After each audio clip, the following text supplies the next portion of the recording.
اللي معاه قرش محيره يروح يزور سفينة تايتانيك ويغرق. ده بالظبط اللي عمله 5 من كبار رجال الأعمال في العالم عندهم حب المغامرة لما قرروا يزوروا حطام سفينة تايتانيك الموجود على عمق 3800 متر أسفل سطح البحر.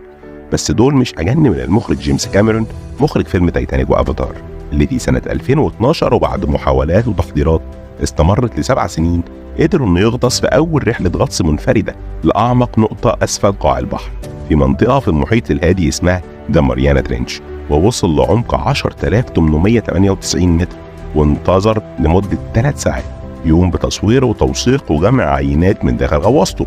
وكان سابقه في الوصول للعمق ده 2 مغامرين في سنة 1960 في غواصة اسمها ذا تريست.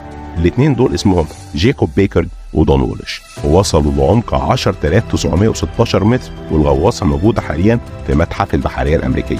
متهيالي دلوقتي عرفت فيلم أفاتار كان متأخر ليه.